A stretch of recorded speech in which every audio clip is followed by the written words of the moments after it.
Hello everyone, I hope you all are doing very well. तो स्वागत है आप सबका एक नई वीडियो में। तो आज की वीडियो में हमारा टॉपिक होने वाला है प्रॉपर्टीज़ ऑफ कॉन्वोल्यूशन। तो जैसा कि आपको टॉपिक के नाम से पता लग रहा है, आज हम कुछ और प्रॉपर्टीज़ देखने वाले हैं कॉन्वोल्यूशन के लिए। तो वीडियो स्टार्ट होने से पहले मैं आपको बता दूं, बोर्ड पे हम जो भी डिस्कस करेंगे उन सब की फ़ोटोज़ आपको डिस्क्रिप्शन बॉक्स में मिल जाएगी। साथ ही आपकी कंप्लीट रिवीजन के लिए हैंड रिटन नोट्स का लिंक भी आपको डिस्क्रिप्शन बॉक्स में अवेलेबल हो जाएगा, जिसमें हमने हर एक लाइन को बहुत अच्छे से एक्सप्लेन किया हुआ है। तो बिना टाइम वेस्ट किए हुए चलते हैं अपनी वीडियो में।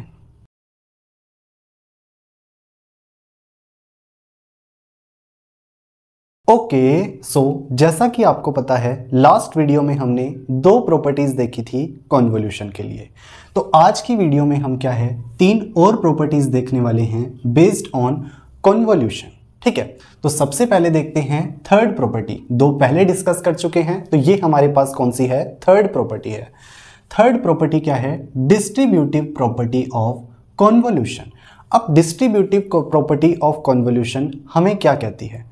डिस्ट्रीब्यूटिव प्रॉपर्टी ऑफ कॉन्वोल्यूशन कहती है कि यहाँ पे अगर हम किसी एक सिंगल इंडिविजुअल सिग्नल का कॉन्वोल्यूशन करते हैं एडिशन ऑफ टू सिग्नल्स के साथ, सिंगल इंडिविजुअल सिग्नल का कॉन्वोल्यूशन करते हैं एडिशन ऑफ टू सिग्नल्स के साथ, तो वो इक्वल होता है summation of convolution of that signal with those individual signals. ठीक है, मान लेते हैं यहाँ पे हमारे पास एक सिंगल इंडिविजुअल सिग्नल है x1t, जिसका हम कॉन्वोल्यूशन कर रहे हैं addition of two signals x2t plus x3t के साथ। तो ये हमारे पास किसके इक्वल होगा, x1t convolution x2t plus x1t convolution x3t के साथ। यानी कि सिंगल इंडिविजुअल सिग्नल्स का हम क्या है, इन दोनों सिग्नल्स के साथ इंडिविजुअल कन्वोल्यूशन निकाल के उसको ऐड कर रहे हैं।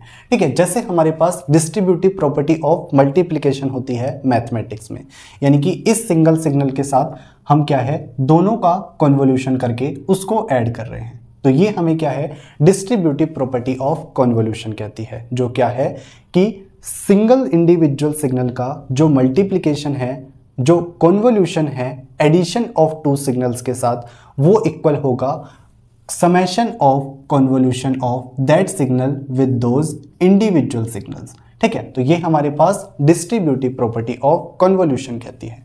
मान लेते हैं हमारे पास ये LTI सिस्टम्स का एक सेटअप है, जिसमें ये हमारे पास फर्स्ट सिस्टम है, ये सेकंड सिस्टम है।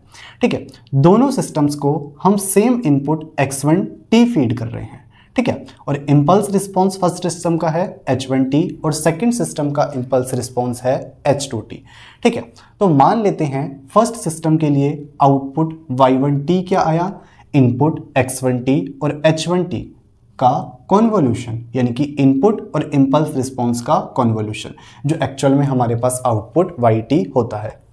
ठीक है, सेकंड सिस्टम के लिए सिमिलरली y2t क्या होगा, x1t और h2t का कॉन्वोल्यूशन। ठीक है, अब मान लेते हैं इन दोनों आउटपुट्स को हमने क्या है, ऐड कर दिया, और इक्विवेलेंट सिस्टम का आउटपुट yt हमें क्या मिलेगा, y1t और y2t का एडिशन। ठीक है, तो yt क्या है, y1t और y2t का एडिशन। तो yt हमारे पास क्या आया, y1t क्या है, x1t और h1t का कॉन्वोल्यूशन प्लस y2t यानी कि x1t और h2t का कॉन्वोल्यूशन। ठीक है, तो यहाँ पे अब हम क्या है, डिस्ट्रीब्यूटिव प्रॉपर्टी ऑफ कॉन्वोल्यूशन लगा सकते हैं।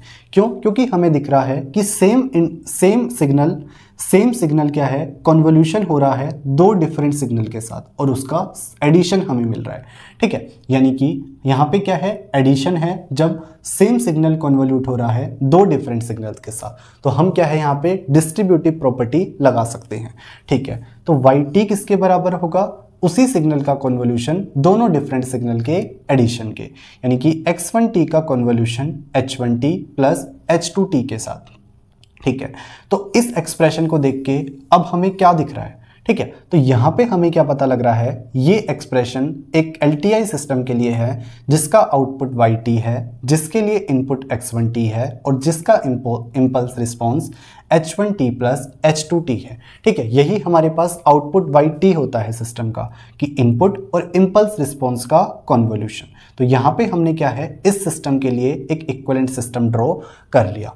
ठीक है, अब इस सिस्टम को देख के हमें क्या पता लग रहा है, ये दोनों सिस्टम कनेक्ट थे पैरेलल में। ठीक है, तो यहाँ पे हमें क्या पता लगा, इन दोनों को जब हमने पैरेलल में कनेक्ट किया है तो इक्विवेलेंट सिस्टम के लिए जो हमें इम्पल्स रिस्पॉन्स मिला है, इन दोनों के इम्पल्स रिस्पॉन्सेस का एडिशन मिला है। तो जनरल केस क्या निकलेगा कि जब भी हम LTI सिस्टम्स को पैरेलल में कनेक्ट करते हैं तो जो हमें इक्विवेलेंट सिस्टम मिलता है उसका इम्पल्स रिस्पॉन्स एडिशन होता है उन सिस्टम्स के इम्पल्स रिस्पॉन्सेस के।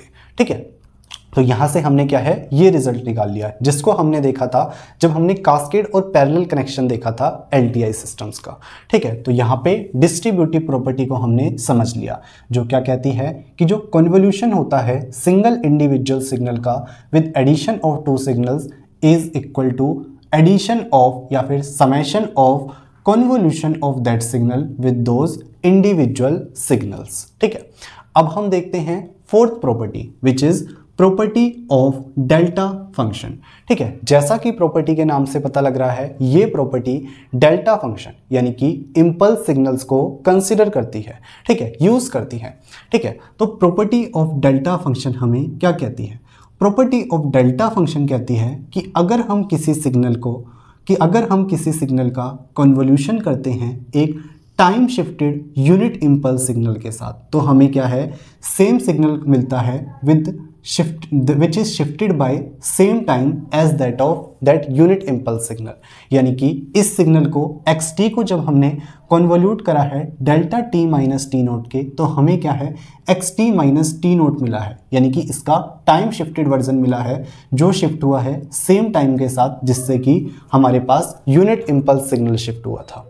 ठीक है, अब यहाँ पे हमने यूनिट इम्पल्स सिग्नल का केस तो देख लिया, लेकिन हमेशा इम्पल्स सिग्नल यूनिट हो ये नेसेसरी नहीं है।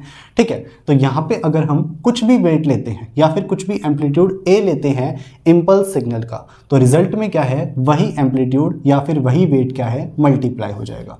ठीक है, सेम है, बस यहाँ पे हमने डेल्टा t माइनस टी को एम्पलीट्यूड a से मल्टीप्लाई किया था, तो यहाँ पे भी ये कॉन्स्टेंट a मल्टीप्लाई हो जाएगा। ठीक है, तो ये हमारे पास है प्रॉपर्टी ऑफ डेल्टा फंक्शन, जो क्या बताती है, कन्वोल्यूशन बताती है किसके साथ, इम्पल्स सिग्नल के साथ। ठीक है, अब फिफ्थ प्रॉपर्टी है हमारे पास property of derivative. Property of derivative, derivative का मतलब यहाँ पे क्या है, हम डेरिवेटिव्स को यूज करने वाले हैं, यानी कि दो सिग्नल्स के कन्वोल्यूशन का डेरिवेटिव देखने वाले हैं। ठीक है, तो मान लेते हैं हमारे पास एक सिग्नल yt हमें मिल रहा है x1t और x2t, यानी कि दो सिग्नल्स के कन्वोल्यूशन से। ठीक है, तो हमारे पास d/dt ऑफ yt यानी कि डेरिवेटिव ऑफ yt क्या होगा, तो प्रॉपर्टी ऑफ डेरिवेटिव हमें कहती है कि अगर हम दो सिग्नल्स के कन्वोल्यूशन का डेरिवेटिव निकालना चाह रहे हैं, तो हम क्या है, दोनों में से किसी का भी डेरिवेटिव करके दूसरे के साथ कन्वोल्यूट कर सकते हैं। ठीक है, यहाँ पे d/dt ऑफ yt, इसका मतलब ये नहीं है कि दोनों का डेरिवेटिव लेना है, किसी भी एक का डेरिवेटिव लेके हम दूसरे के साथ कन्वोल्यूट कर सकते हैं, यानी कि x1t का डेरिवेटिव भी हो सकता है और x2t का डेरिवेटिव भी हो सकता है। दोनों से जो रिजल्ट मिलेगा उसको दूसरे सिग्नल के साथ हमें कन्वोल्यूट करना पड़ेगा। ठीक है, तो ये हमारे पास प्रॉपर्टी ऑफ डेरिवेटिव कहती है कि अगर हमें दो सिग्नल्स के कन्वोल्यूशन का डेरिवेटिव निकालना है तो हम दोनों में से किसी का भी डेरिवेटिव करके रिजल्ट निकाल सकते हैं, और दोनों रिजल्ट क्या है, हमारे पास सेम ही आते हैं।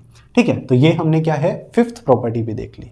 ठीक है, तो इस वीडियो में हमने क्या है, तीन और प्रॉपर्टीज देख ली कन्वोल्यूशन के लिए, जिसमें सबसे पहले देखा डिस्ट्रीब्यूटिव प्रॉपर्टी ऑफ कन्वोल्यूशन को, जो क्या कहती है, convolution of a single individual signal with addition of two signals will be equal to addition और summation of that individual signal with दो सिग्नल्स कंसिडर्ड सेपरेटली। ठीक है, यानी कि इनके एडिशन के।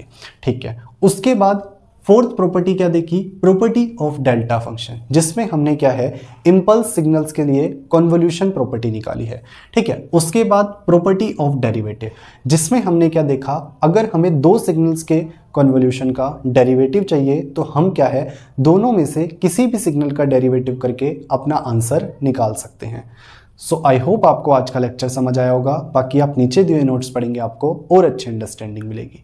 तो आज की वीडियो में इतना ही, मिलते हैं आपसे नेक्स्ट वीडियो में। Till then peace out, thank you.